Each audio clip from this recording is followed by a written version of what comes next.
Years ago between two great scientists, Carl Sagan, Ernst Mayr. They were discussing the likelihood of finding intelligent life, extraterrestrial intelligent life. And Sagan, who looked at it from the point of view of an astrophysicist, calculated the number of planets more or less like Earth and concluded that the chances are quite high.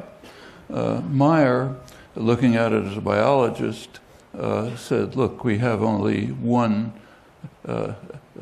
test case, namely Earth, which has had about 50 billion species, and we can raise the question whether what are the criteria for biological success on Earth, with 50 billion cases to look at.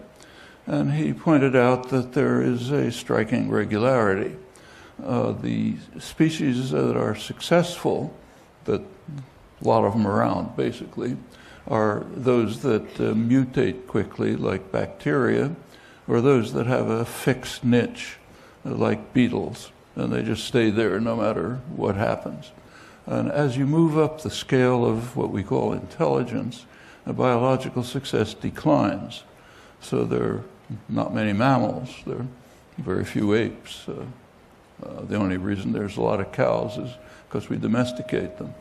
But by and large, biological success declines as intelligence increases.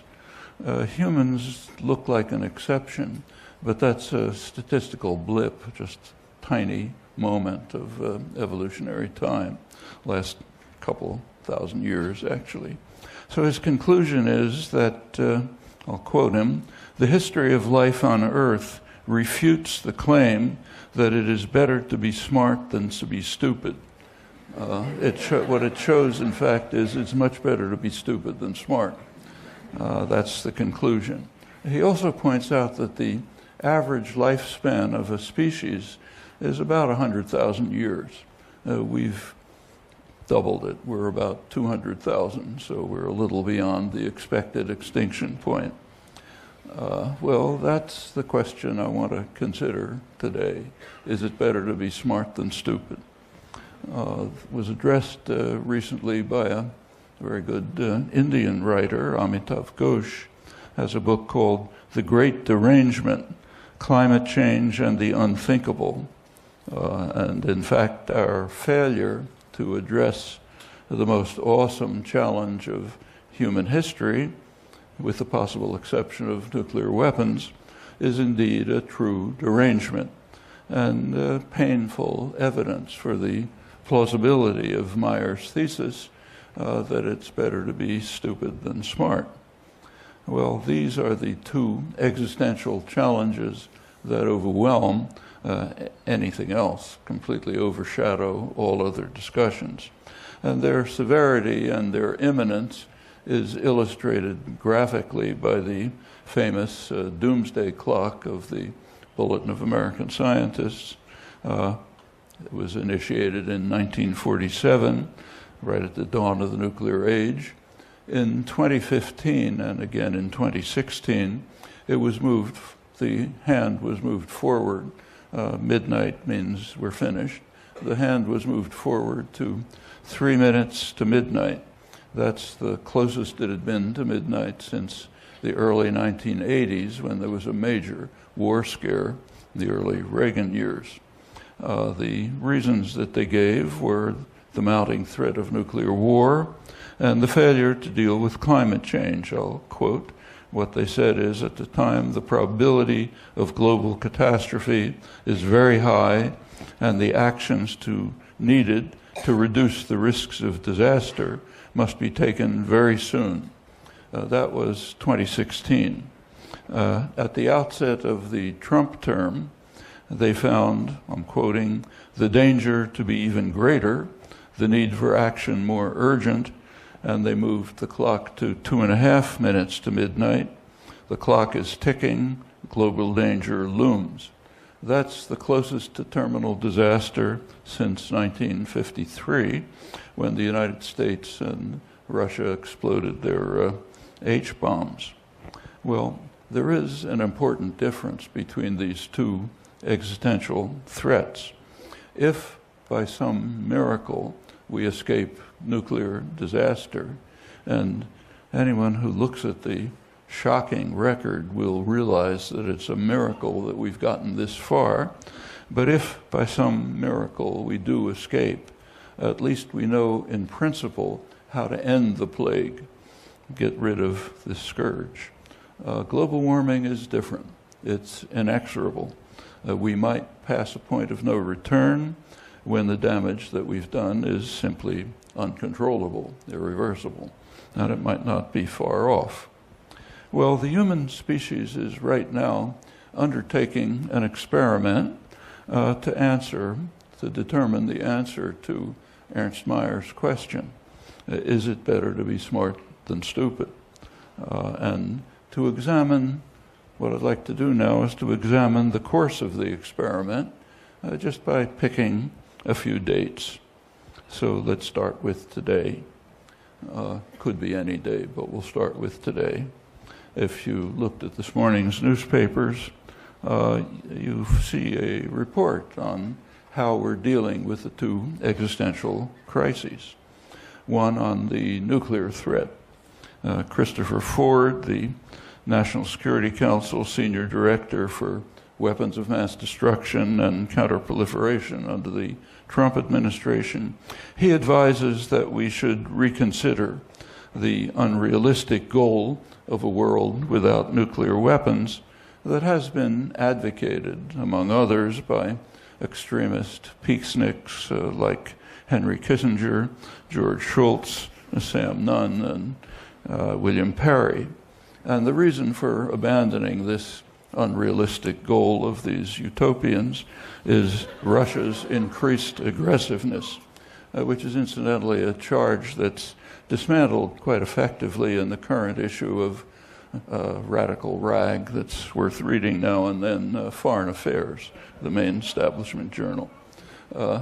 On global warming, today, this morning, the National Snow and Ice Data Center reports that the Arctic has less sea ice at winter's end now than ever before. That means more dark ocean, hence more absorption of solar energy, more warming, and we're in a feedback loop, and you know what that means. The mean temperature for November was 23 degrees above normal, and at some points in the last couple of months it went to more than 35 degrees warmer than normal. Well, that's today's good news. Let's go back to yesterday. Quote from the Washington Post. Water temperatures at the surface of the Gulf of Mexico and near South Florida are on fire. They spurred a historically warm winter from Houston to Miami. In the Gulf, the average sea surface temperature never fell below 73 degrees over the winter for the first time on record. Galveston, Texas has tied or broken an astonishing 33 record highs since November 1st, while neighboring Houston had its warmest winter on record. Both cities have witnessed precious few days with below normal temperatures since late fall, and on and on. Well, I apologize if this is unfair, but I can't refrain from quoting one of the comments by a reader on this news report. He says, "The Republicans have all this under control. The plan is to have Jeff Sessions and Ted Cruz's dad stand at the shoreline with Bibles in hand. As the sky darkens and the water rises, they will raise their left hand, holding the Bible, and command the seas to settle. And if that fails, plan B is to run like hell and to blame Obama." Which couldn't say it's better. It's a classic. And it captures the spirit of the times very accurately. Well, there was a second report yesterday in the business press, Bloomberg Business Week. The headline was, "The oil boom is back." And I'll quote it. The number of oil and gas rigs drilling in the United States has almost doubled since bottoming out at the lowest level in more than 75 years of records. While 24 nations are coordinating to cut oil production and rein in the global supply glut, U.S. producers are moving in the opposite direction. Over the last 4 months, output increased by 500,000 barrels a day, and if that rate of expansion continues, the shale boom will break new production records by summer. The U.S. now produces 9 million barrels a day. We're way in the lead. This illustrates a very crucial fact of current history. The world outside the United States is taking steps, halting steps, but steps towards facing the existential challenge to survival. And meanwhile, the United States, virtually alone, is racing towards destruction with enthusiasm and dedication, which is quite a remarkable fact. Now, of course, the oil industry has plenty of help in helping and moving as quickly as it can to destroy the chances for survival. The IMF reports that the fossil fuel industry extracts a $700 billion annual taxpayer subsidy, which is not in the crosshairs of Mike Mulvaney, I'm sure. And the industry doesn't take chances. In 2016, it spent $117 million in campaign contributions while fielding 720 lobbyists in Washington to make sure that Congress gets the message. And apparently it does.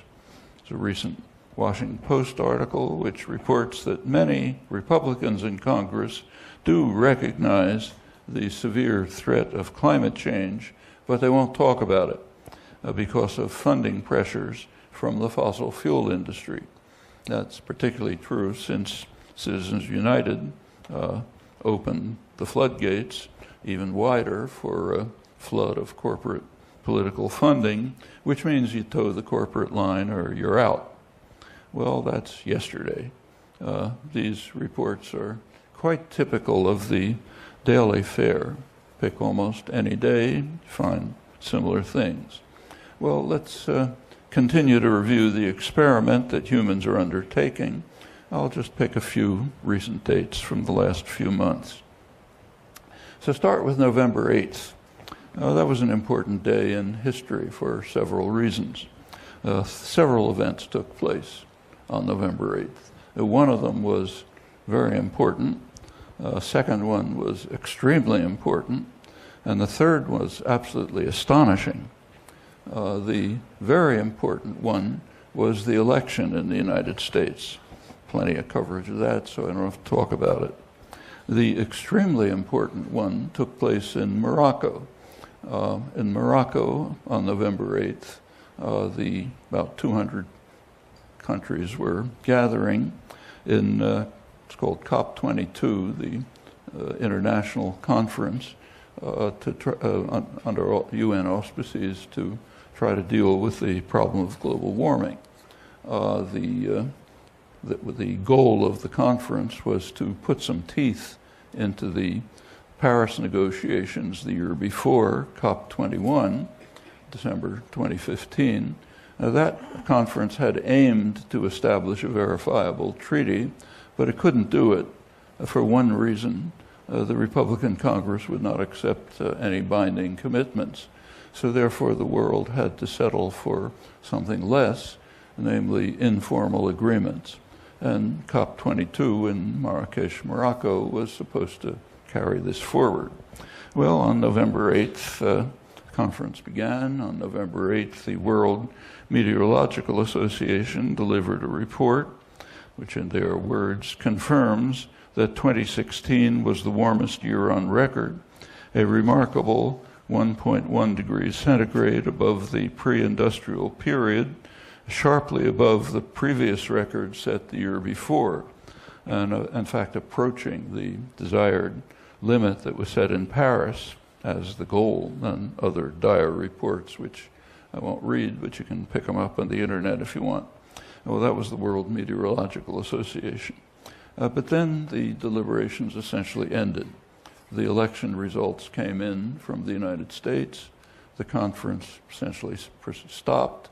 Nothing more to discuss. The only question was whether it would be possible to salvage anything from the wreckage, with the world's most important country, the richest, most powerful country in world history, having all three branches of government committed to racing to destruction. What could be done? And there was some hope. They looked to one country as the possible savior, namely China. That was November 8th, the extremely important event on November 8th. The conference went on, but concluded without issue. Well, the third event was absolutely astonishing. Namely, the leader of the free world is leading the world to disaster. The world is looking to China to save it. And what's the reaction? Silence. Not a word about it. Pick up the newspapers on November 9th. Listen to BBC on November 9th and the days that followed, and you see nothing about this. Here's one of the most astounding events in history. The world's most powerful country in history, extraordinary advantages, incomparable, racing to lead the world to disaster, and the world is hoping that maybe China can somehow save us. Can you think of an event like that in history? Not a word about it. That's the astonishing fact of November 8th. Well, that's November 8th. Let's move forward to March 1st. Talk about both the world and the United States. In the world, a study was released showing that tens of thousands of miles of permafrost in northwest Canada are rapidly melting, along with accelerating decline of permafrost in Alaska, Siberia, and Scandinavia. And it pointed out that this could lead to massive, huge release of greenhouse gases, CO2 and methane, which is accelerated, of course, by the unprecedented Arctic heat wave, which gets radically worse every year. That's the world. In the United States, the Trump administration on March 1st decided to help the process along by rescinding the so-called methane rule, which limits release of methane from oil and gas drilling sites on federal lands. So that's a way of accelerating the oil boom and increasing the flow of methane into the atmosphere. Methane is far more dangerous than CO2, even though it's short-lived. There was also on March 1st announcements of sharp cuts in the Environmental Protection Agency staff and programs, and also an edict banning research. We don't want to learn about these things. That was March 1st. Let's turn to March 16th, the world. A new study was released on the damage to the Great Barrier Reef, one of the world's greatest living structures, which is damage that's quite intensifying. And the report said that it's by far the most widespread and damaging of recent mass bleachings of coral reefs since 1998, with wide-ranging disastrous effects that most of you know about. Well, that was the world. The United States, on March 16th, the Trump budget was released. Environmental Protection Agency is virtually dismantled. It's now pretty much run by Senator Inhofe and his associates. Inhofe, for years, has been the leading climate change denier in the Senate. He's an extreme fundamentalist, and his position is that if God is warming the earth, so be it. It would be sacrilegious to interfere with God's will. That's the view in the most powerful, advanced, sophisticated country in the world. And that's the least of it. For action and research on climate, the EPA is actually a small actor. Far more important is the Department of Energy. It's now in the hands of a guy who had decided to get rid of it a couple of years ago before he learned that it controls nuclear weapons, so we better keep it, but not entirely. The Office of Science, according to the budget, is in the Department of Energy, is scheduled to lose $900 million. That's nearly 20% of its budget. Its $300 million ARPA energy program is eliminated completely. That's along with deep cuts in research programs at the EPA and the NOAA, the National Oceanic and Atmospheric Administration, and also a 5% cut to NASA's Earth Science budget.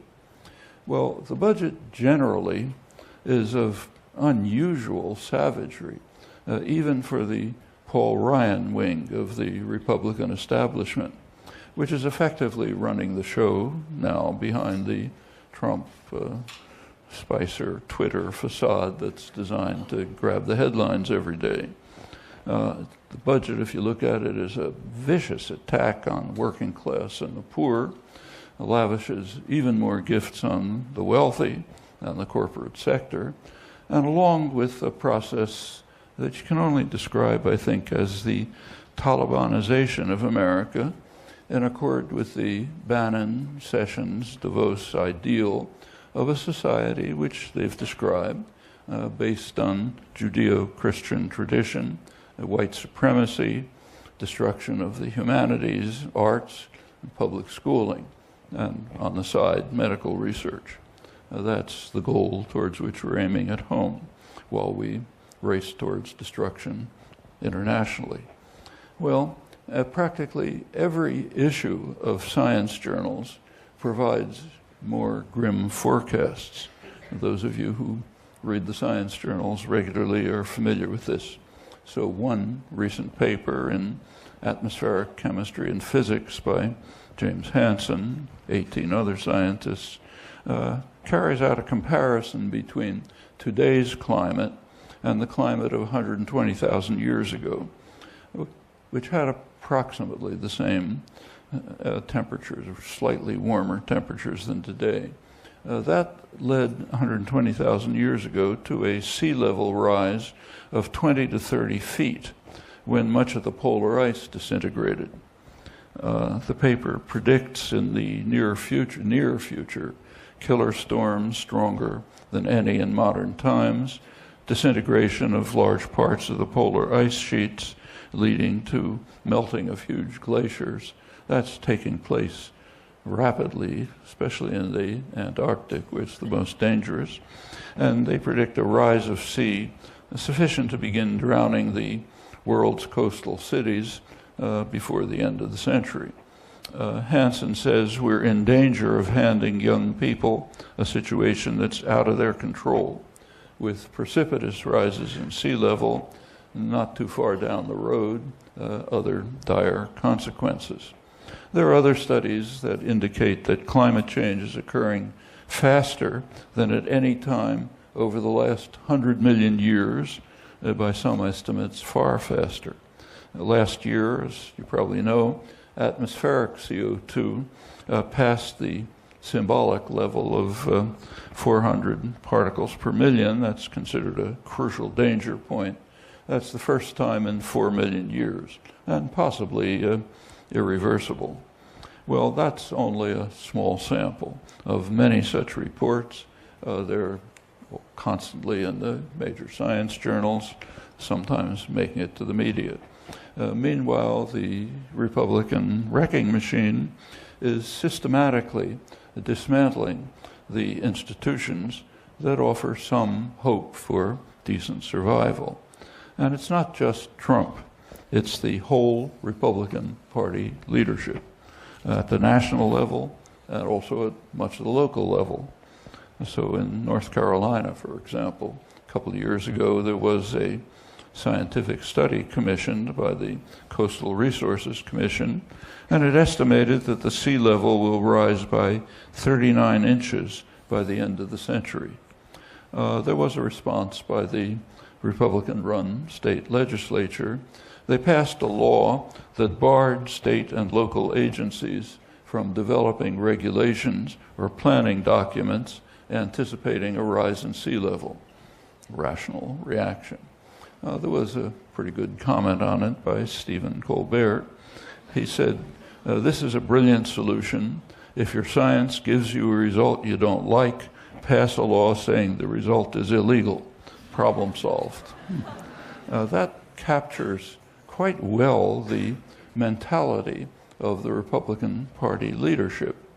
A few years ago, Bobby Jindal, the Republican governor who succeeded in sinking Louisiana even deeper into the abyss, he warned Republicans that they are becoming what he called the stupid party.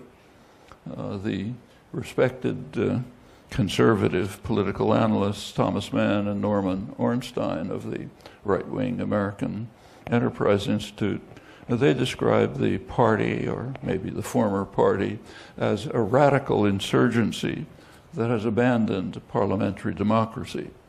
Perhaps a simpler characterization is the utterly outrageous charge that they are the most dangerous organization in human history, dedicated to the prospects, to ending the prospects for human survival.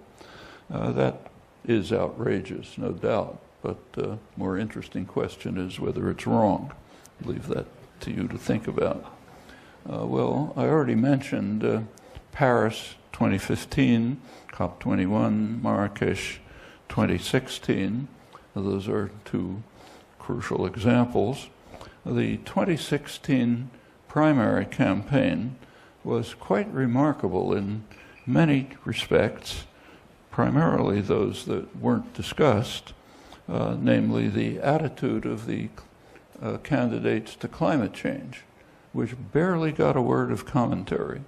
Every single candidate denied that what is happening, with the exception of the sensible moderates, like Jeb Bush, who said it's uncertain, but we don't have to do anything because we're producing more natural gas thanks to fracking. Or John Kasich, who was supposed to be the adult in the room, who did at least agree that global warming's probably happening, but he said, he's governor of Ohio, he said, we're going to burn coal in Ohio and we're not going to apologize for it. That's the sensible guy. As far as the media were concerned, they ignored it. There was almost nothing mentioned about this. After all, it's only the most important issue in human history. And you can't really blame the media for this because they're following a concept of objectivity that's taught in journalism schools. Objectivity means reporting accurately what's going on within the Beltway in Washington circles. So you got to report accurately what they're saying there. If you talk about something else, it's bias or opinion or something, but it's not genuine reporting. So since what's going on within the Beltway, including the Democrats incidentally, is denial or ignoring, or in the case of the Republicans, flatly denying what's happening is happening, then you don't report it because it's not within the Beltway, it's not objective. Well, even sea level rise that's much more limited than what's anticipated is going to inundate coastal cities and, more significantly, coastal plains, like in Bangladesh, where there will soon be tens of millions of people fleeing, probably in the fairly near future. These are flat plains which are going to be inundated, many more later. That's going to make today's refugee issue a tea party. The chief environmental scientist in Bangladesh says that these migrants should have the right to move to the countries from which all these greenhouse gases are coming. Millions should be able to go to the United States. That just fits the current mood in what has long been the richest and safest country in the world, and also the most terrified. And those who think it's better in Europe can turn to a recent poll showing that a majority of Europeans want a total ban on immigration from Muslim-majority countries. So the idea is first we destroy them, then we punish them for trying to escape from the ruins that we've created. And we have a name for it. We call it a refugee crisis. Well, thousands of people, desperate people, drown in the Mediterranean, fleeing from Africa, where Europe has a certain history with which you're not unfamiliar. In fact, and the same is true of the United States and Central America, of course, and the Middle East. And in fact, the so-called refugee crisis is actually a serious, severe moral and cultural crisis in the West. Well, these two existential crises are related. The Himalayan glaciers are melting, and in the not-too-distant future, that could threaten the water supplies in South Asia, which are already at dangerously low levels. So 300 million people in India are reported to lack adequate drinking water right now. That could very easily spark conflict between India and Pakistan, two nuclear-armed states constantly at the brink of nuclear war.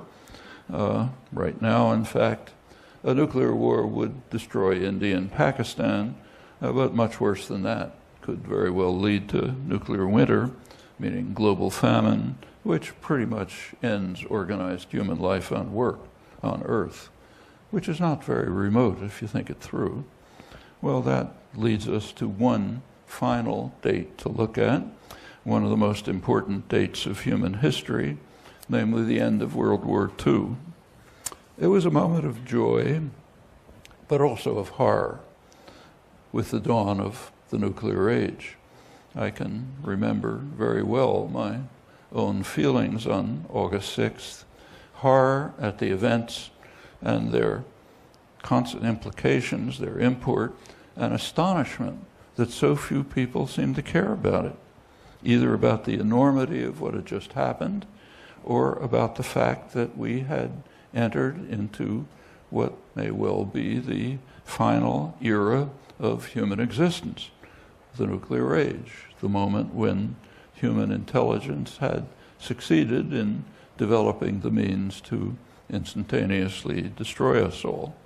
1947, shortly after, the doomsday clock was instituted, and the hand was set then at 7 minutes to midnight. We're now, remember, at 2.5. Well, we have not only entered the nuclear age, but also the so-called Anthropocene, a new geological epoch in which human activity is dramatically changing the environment.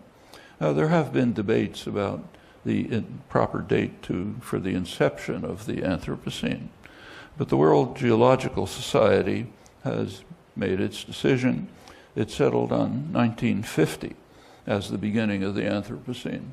That's partly because of radioactive elements that were dispersed across the planet by the nuclear bomb tests and other consequences of human action, including the sharp increase in greenhouse emissions. So the nuclear age and the Anthropocene basically coincide. These are epochs of the post-World War II period. We are also now well into what's called the sixth extinction. It's expected to be similar to the fifth extinction. That was 66 million years ago, when a huge asteroid hit the Earth, destroyed 75% of species, ended the age of the dinosaurs.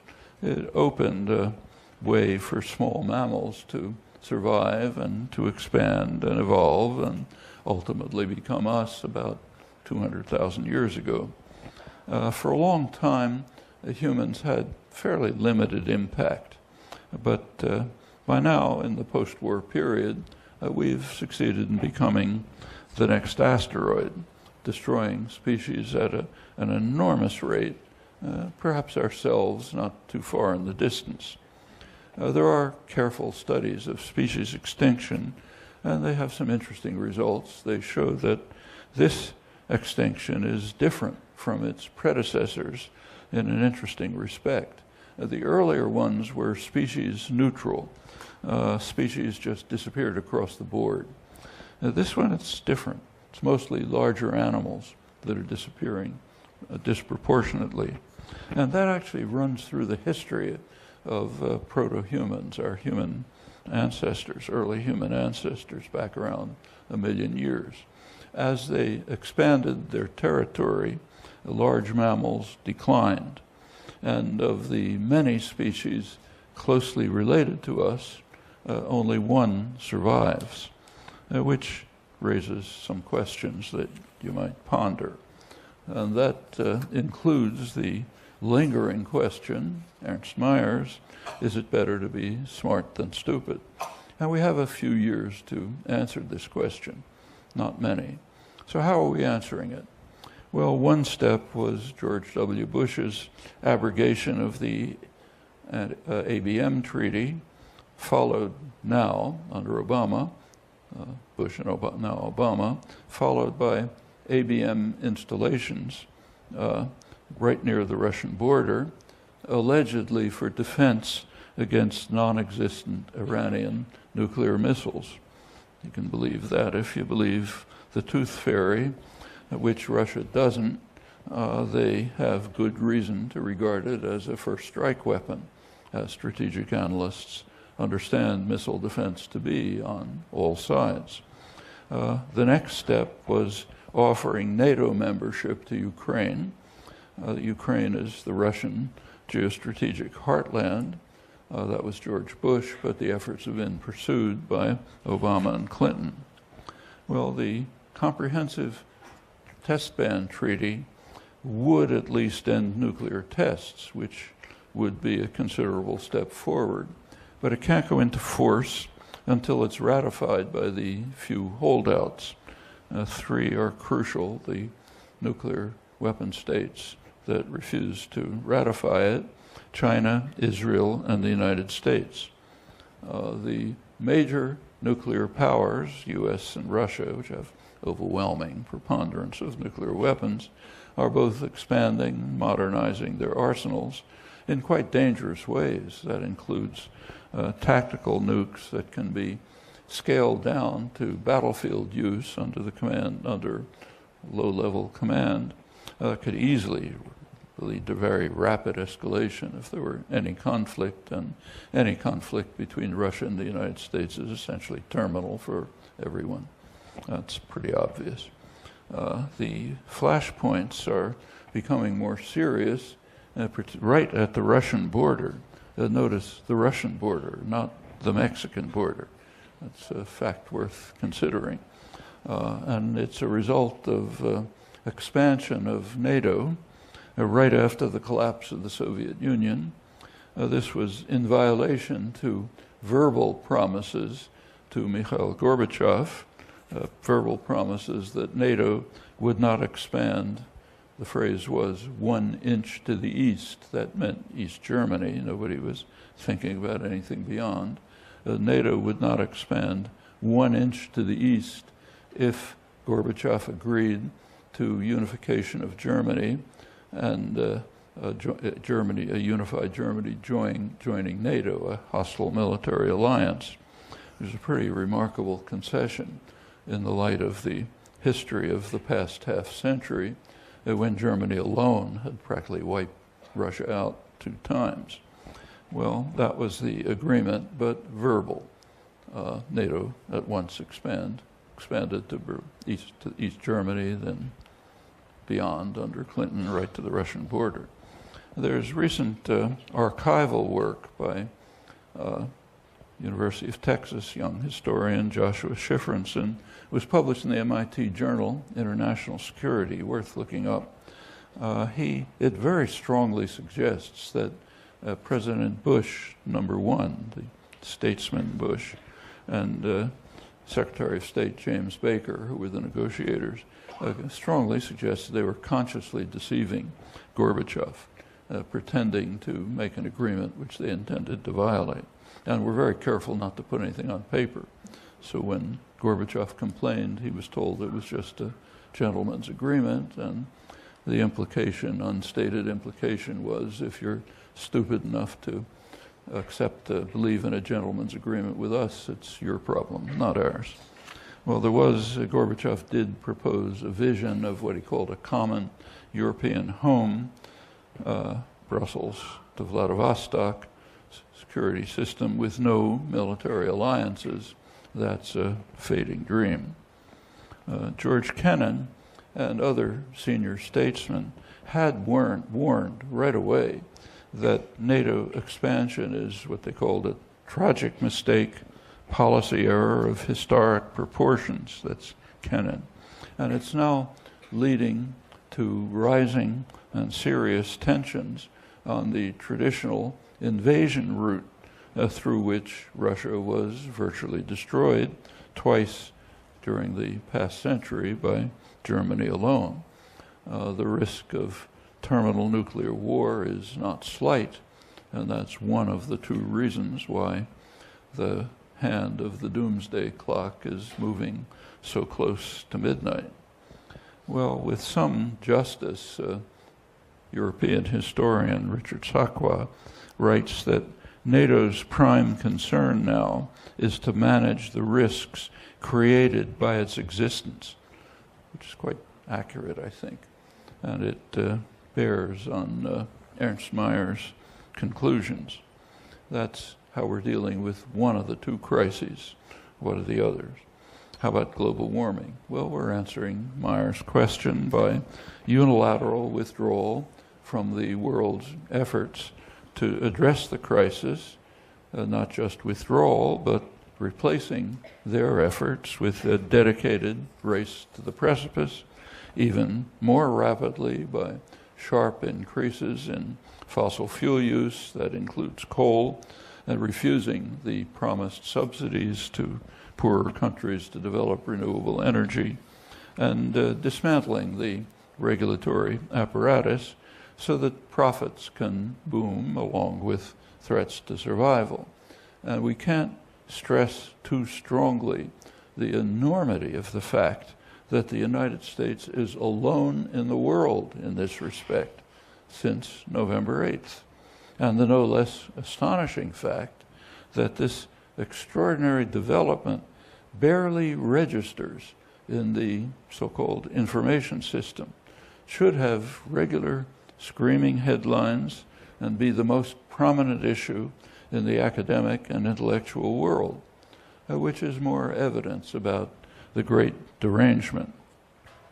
And no less astonishing is the fact that while the richest and most powerful country in world history, with incomparable advantages, is leading the effort to intensify the likely disaster, while that's happening, efforts to avert the catastrophe are being led worldwide by what we call primitive societies.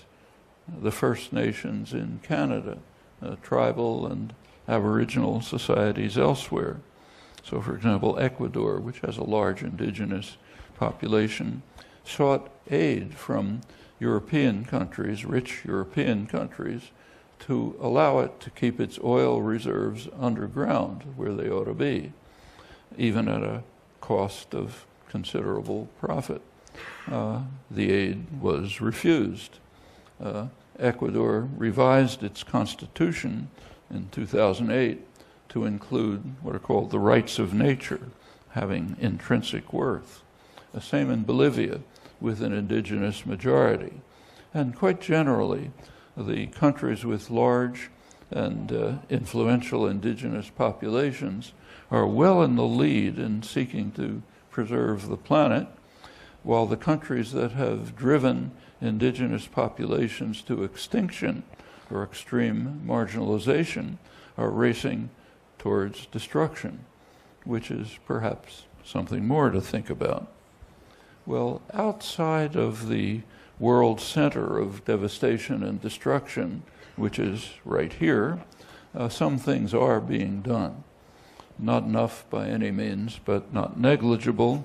and an indication of what can be done. So Denmark is aiming to reach 100% renewable electricity within 20 years and in all sectors by 2050. Germany, which is the most successful state capitalist economy, has tripled renewable energy for electricity in the past decade, aims to increase it by almost half by 2025, more than 80% by 2050, and by then to have reduced greenhouse gas reductions to 80 or 90% of 1990 levels. China, which is still a huge polluter, is well in the lead in production of solar panels and also development of advanced solar technology, claims to be phasing out coal plants. In the United States, Hawaii passed a law mandating that all the state's electricity will come from renewable sources no later than 2045. And right here, several Massachusetts Democrats have filed a bill, that's SD 1932 if you want to look it up, which requires that the state use 100% renewable energy by 2035 and mandates elimination of all fossil fuels in the state by 2050, so 100% renewables. San Diego is the first large city to have planned to run on 100% renewable energy and cut greenhouse gas emissions in half by 2035, and that's incidentally a bipartisan effort. The Republican mayor endorsed the climate action plan that was unanimously approved by the Democrat-controlled city council in December. That's San Diego. And in fact, in a period when the federal government is in the hands of bulls in the china shop, states and cities can still do quite a lot. And the federal government could also do so in the right hands. So one of Hillary Clinton's programs was to shift all households to total renewable energy in 4 years. It's quite feasible, would create many jobs along with weatherization and other forms of conservation. And federal regulations in recent years have had some positive effects, unfortunately counterbalanced by support for greater fossil fuel production. There's a final assessment by the Obama administration. It was published in Science, the journal Science, a couple months ago. It reports that by 2015, total energy consumption was 2.5% lower than it was in 2008, while the economy grew by 10%. Now, the reduction is by no means enough, but it does remind us that growth is not in itself a menace to the environment. Depends on what kind of growth. So, for example, development of a rational mass transportation system, or development of renewable energy, or growth in education and R&D. They can all, that's growth, and it can all improve prospects for addressing the crises while also significantly improving lives.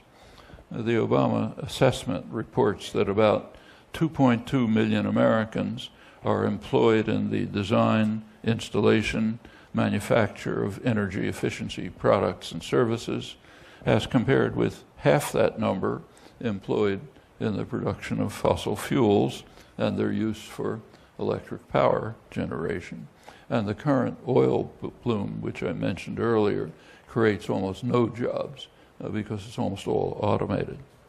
Well, again, it's nowhere near enough, but not insignificant, and more important, an indication of what can be done. And there's good reason to think it can.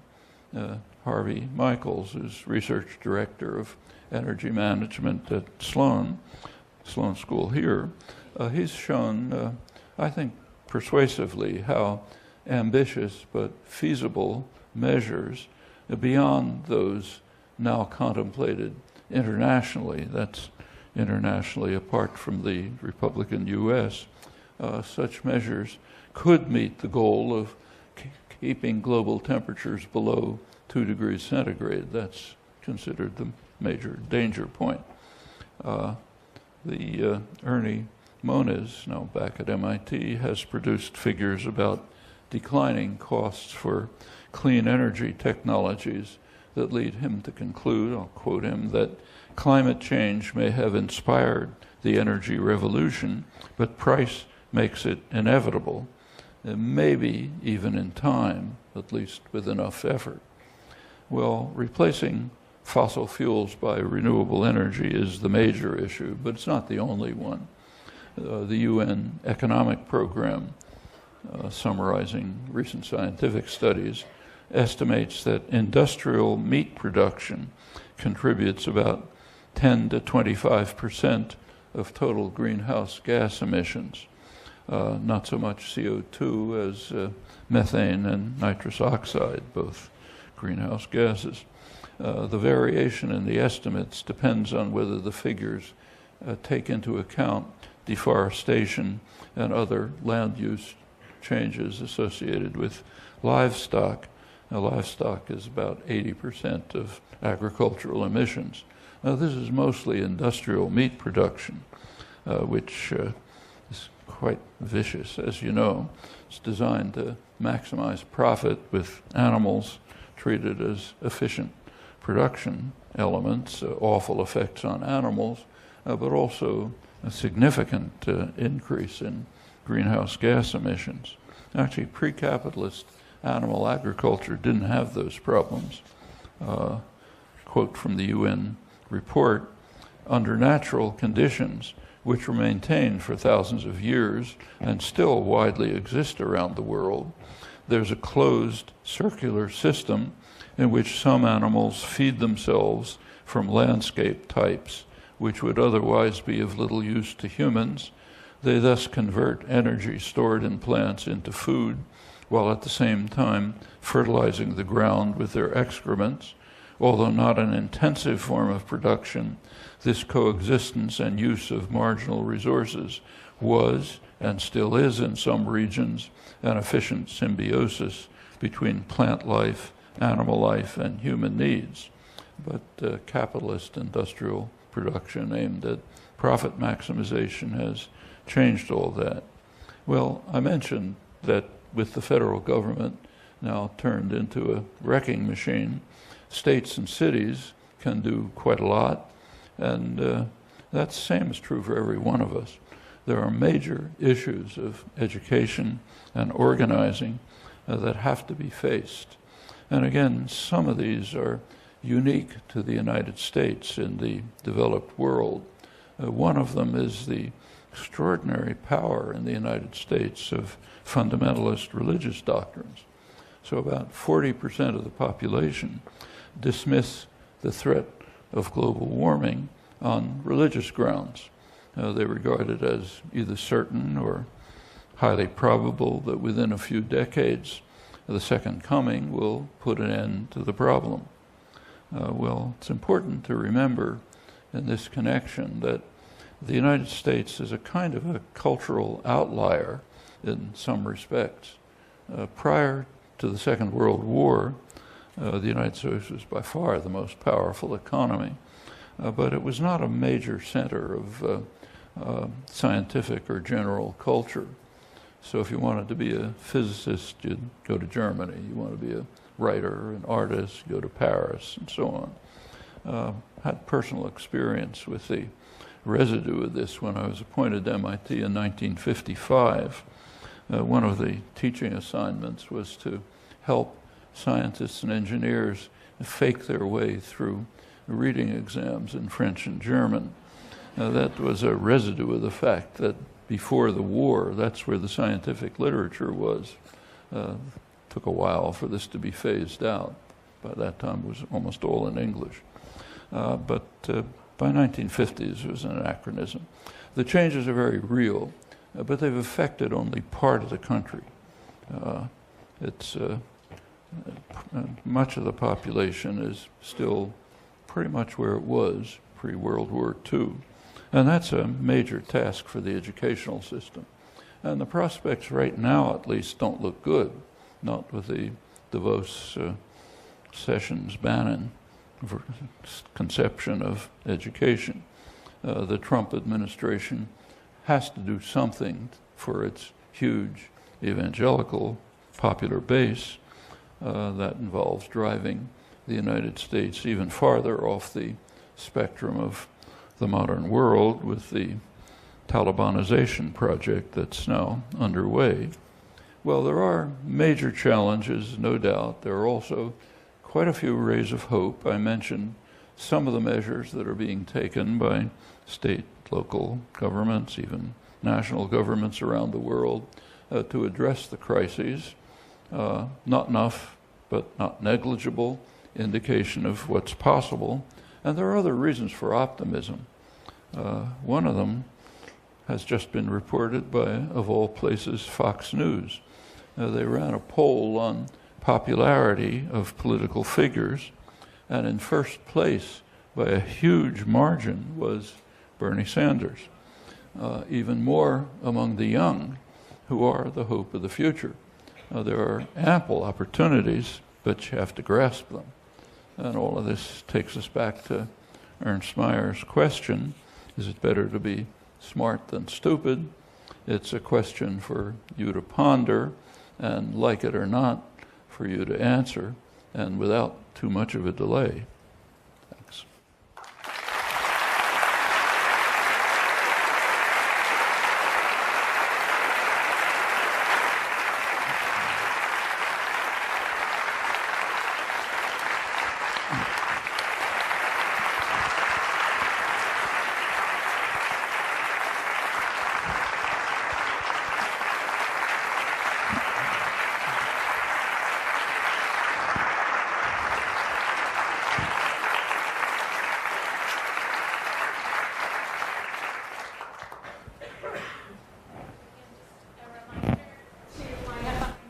For your questions.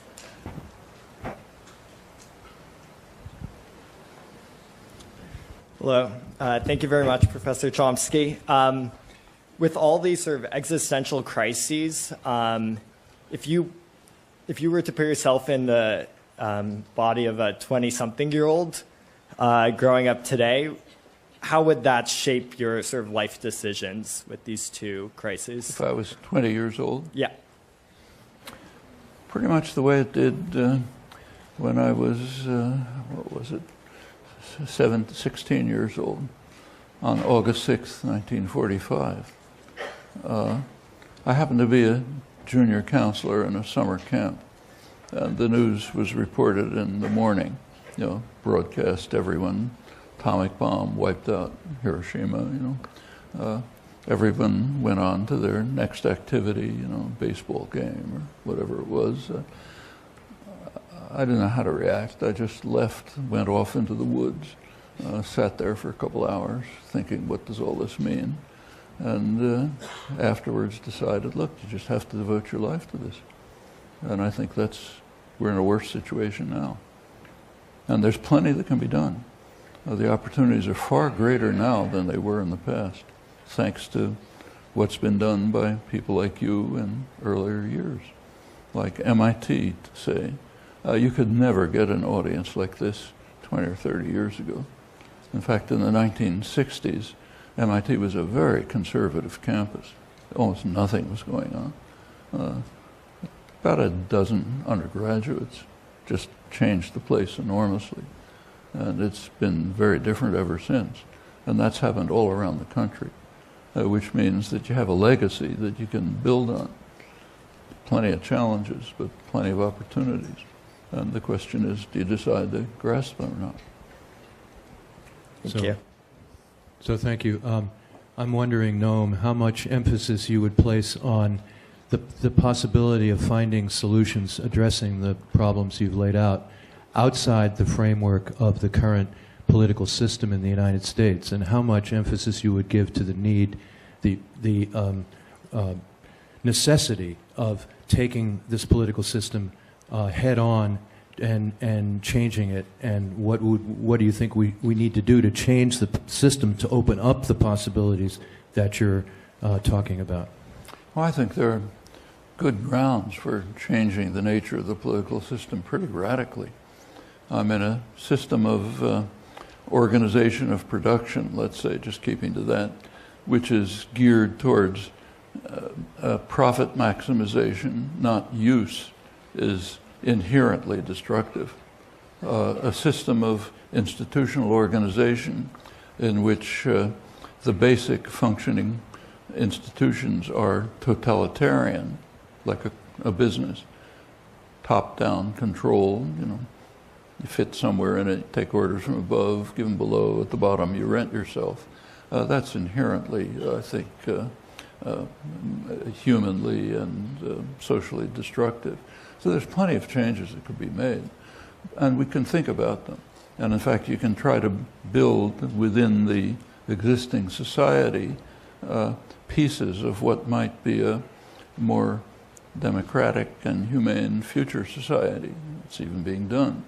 But you can't change the political system radically unless the great mass of the population comes to a recognition that we're in a situation where the changes that have to be made can't be made and will be resisted within the current system. And we're nowhere near that.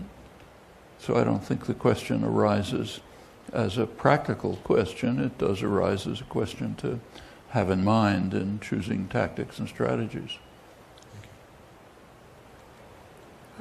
Hi, Professor. So as we all leave this lecture hall today, what do you want us to take away from your talk? I mean, I know you left us this one question to ponder about, but beyond that, in the last 2 months, there have been many talks on climate change, on the political climate here. Speakers including former Secretary of State John Kerry and also Nobel laureate Mario Molino, who discovered CFCs. But beyond discussions, in terms of actions, what do you want all of us, and also people watching through Facebook, to do? I came from a city called Duisburg in Germany, and it used to be part of the heartland of the German coal and steel industries until past a couple years ago, they implemented new energy policies to basically shut down all of these factories that were harming the environment to such a radical degree. And even though it practically crippled the German economy in terms of coal and steel production, ultimately the environment benefited a lot from that. From the energy policies that crippled the economic force, which was coming from the steel and coal industries in Germany, in West Germany near the Rhine and the Ruhr. But here in America, even though we're having so many discussions about, what can we do in terms of economy? What can we do? Lots of things. I feel like we have, it's more of a question of balance. How much do we want to sacrifice of our economy in order to save the environment? But then some of us, it's just not a matter of action, but more of a matter of discussing things and talking about it. And I just... No. Yeah, I guess the question is what can we do? Exactly. Like, what is the bigger point of your lecture, other than to ponder you this people question? here, what can you do? All sorts of things. I just mentioned, in fact, a number of them. Take, say, for example, the bill that's pending in the Massachusetts State Legislature. If it was passed, could have a big impact. It could put the state on a direction in the near future towards 100% renewable energy, what San Diego is already moving towards. And San Diego is not exactly a bastion of liberalism.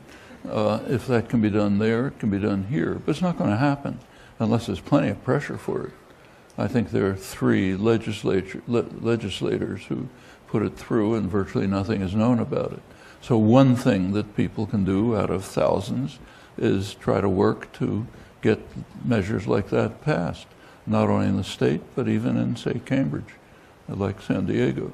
Another thing you can do is move very directly, even simple things like replacing light bulbs with lead bulbs has a pretty significant impact on energy production, and that can be done. To do it on a significant scale takes organization and activism, but that's one thing you can do. As I mentioned, the most popular candidate and the political figure in the country happens to be Bernie Sanders, overwhelmingly among young people.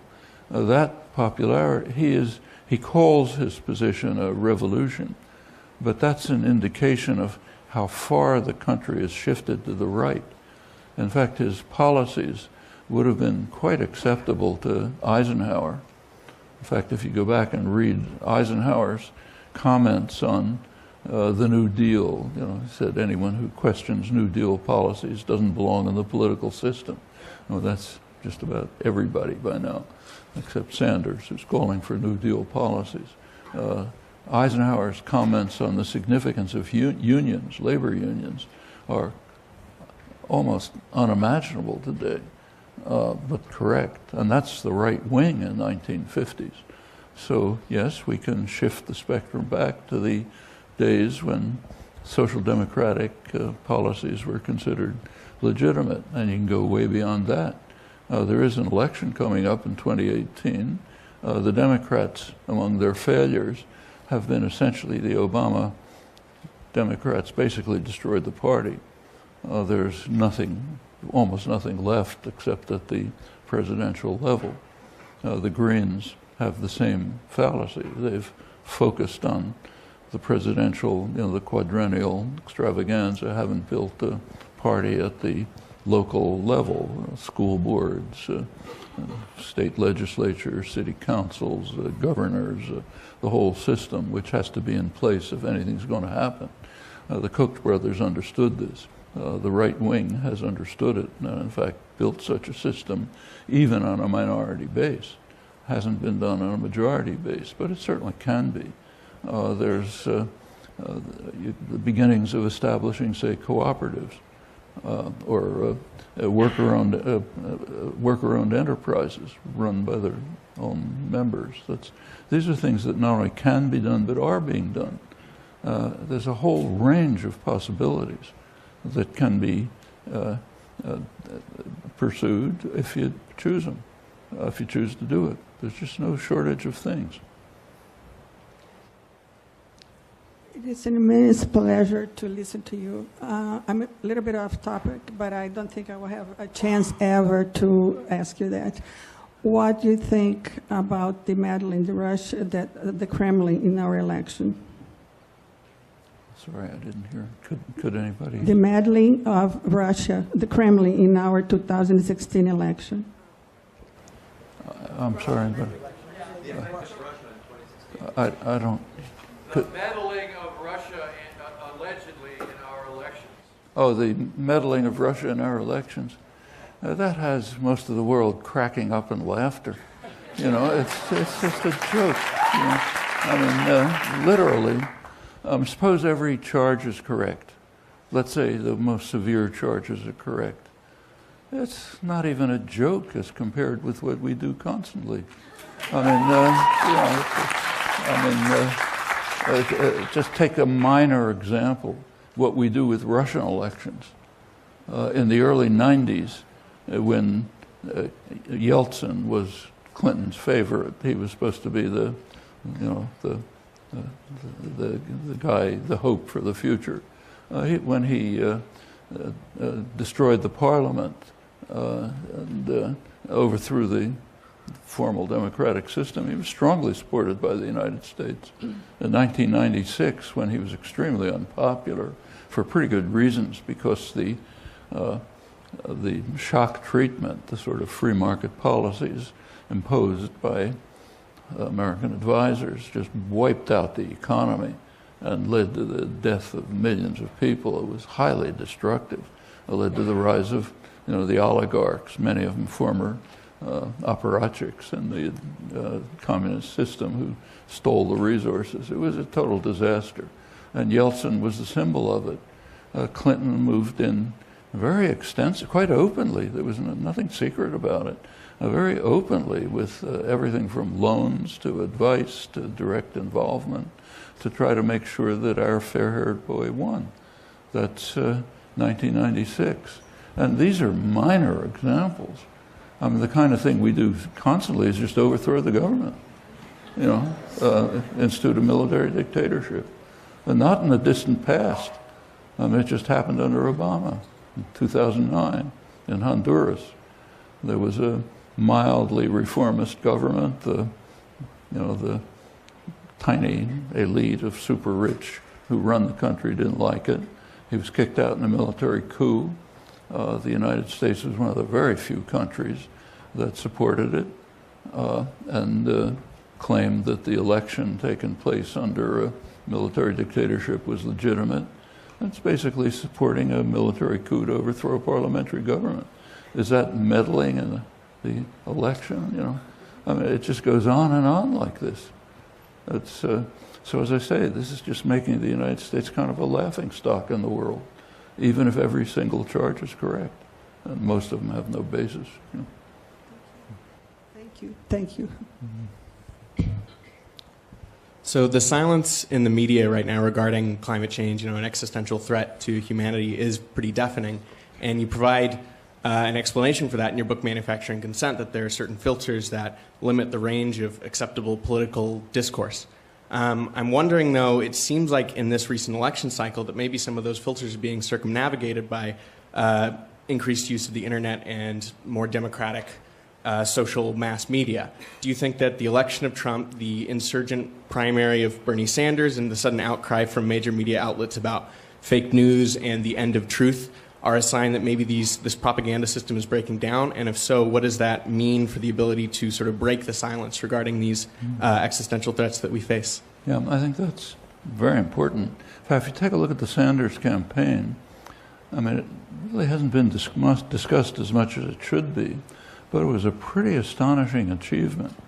I mean, for well over a century, American elections have been pretty much bought. I mean, the evidence is just overwhelming.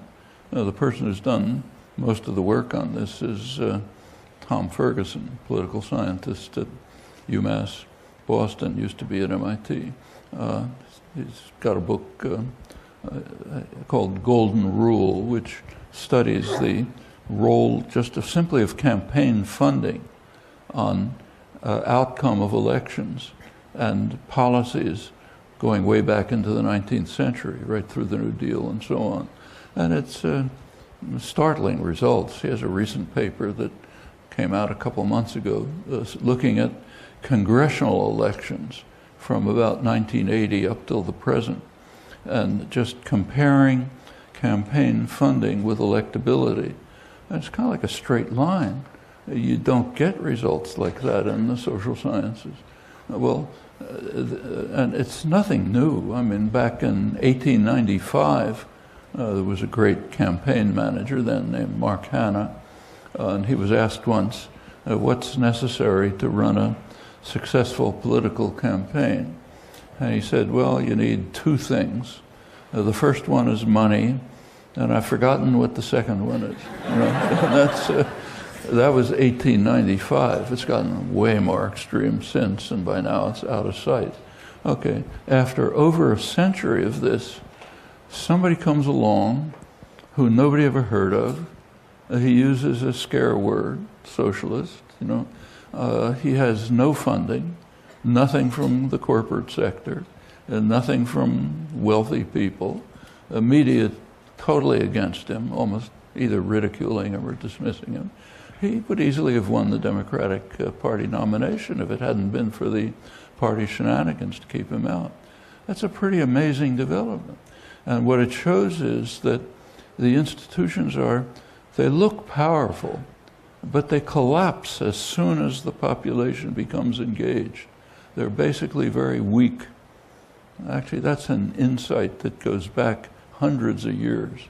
One of the first modern works on politics is by David Hume, one great philosopher, founder of classical liberalism. He has a study called, I think, First Principles of Government.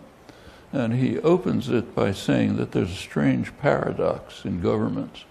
He says, in every government, whether, military run, more or less popular, like England at the time, he says this strange thing. People obey their rulers. And why do they? Because power is in the hands of the governed. And if they want, they can take it. And he says, by what miracle is this achieved? He says, only by control of opinion. If you can make people feel that they're powerless and hope and everything's futile and they can't do anything, okay, then they'll obey. If not, they don't have to obey. And that's much more true in pretty free countries like ours than, say, a military dictatorship. But the paradox is real, and it's in people's hands to overcome it. And the Sanders campaign is one dramatic illustration of that.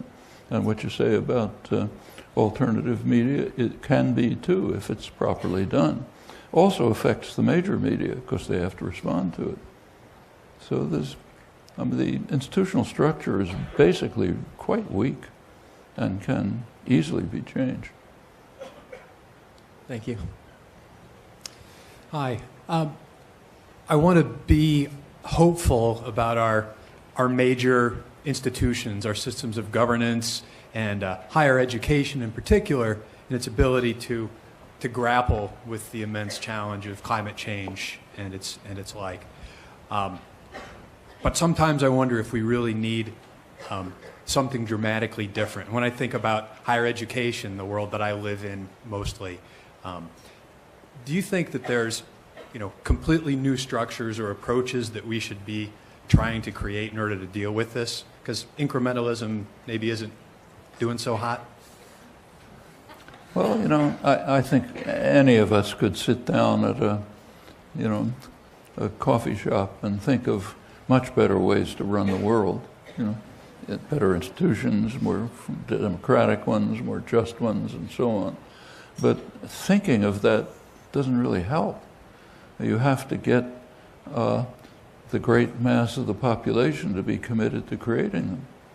And you can only do that incrementally. You have to work within the system that exists. You can do a lot of things within it. You can have a vision of the future which people can take as a guideline for further action, and maybe leading, and as I mentioned before, you can construct institutions of a future society within this one, like cooperatives, for example, like worker-owned enterprises. If they would extend, they would change the society enormously. And those are things that arise constantly if you're willing to grasp the opportunity. So take, say, the 2008 crash. One of the things that happened then, which was pretty interesting, was that the government essentially nationalized the auto industry. Basically just bailed it out. It was going to disappear. So the government, meaning the taxpayer, bought out the auto industry. And then there were a couple of choices that could have been made. One choice is the one that was made, without discussion. Namely, turn it back to the former owners, maybe new faces, but pretty much same banks and so on. So essentially turn it back to the former owners and have it go on doing exactly what it was doing, producing cars. There was another possibility. Turn it over to the workforce, let them run it democratically, and have it produce what the society needs, which is not more cars, but rational mass transportation. That was another possibility. But in order for it to be implemented, you had to have mass popular support for it. There was essentially none, so it didn't happen. And things like that happen even right locally in this neighborhood. So a couple of years ago, there was a small plant in Taunton, Mass., suburb of Boston, which was quite successful, a plant making sophisticated parts for aircraft. It wasn't making enough profit for the multinational who owned it to keep it going, so they decided to put it out of business. The union, Progressive Union, UE, offered to buy the plant and have it run by the workforce. which probably would have been profitable for the multinational, but for class reasons, they don't like that kind of thing. If there had been popular support, they could have won. There wasn't any, so they didn't win. Things like that are happening all the time. These could lead to major changes in the society. Are they incremental? In a sense, but their long-term consequences could be very great. And that's true of all kinds of things. Thank you. Let's go grab some of those opportunities. I think we have time for one more question. Mm-hmm. Hi, everyone. I have 5 questions for everybody who is here, actually. Thank you so much. The first question is, how many of you have a car in this room? Sorry? How many of you have a car in this room? Couldn't hear it. And how many of you run your car at least 5 minutes to warm up while you're getting ready? Can you hear it? How many of you use paper or plastic plates? And how many of you replace their cell phones every year? So being environment friendly requires being aware of mistakes that we do. And I would like to remind everyone here, change only comes in baby steps of people who cares. Let's show that we care about the environment, and let's rethink about what we buy and what we spend on. I'm sorry, but there was no question, I guess, for you. Well, on behalf of the Center for International Studies, I would like to thank everyone for attending this event, and please join me in thanking Noam Chomsky. Thank you.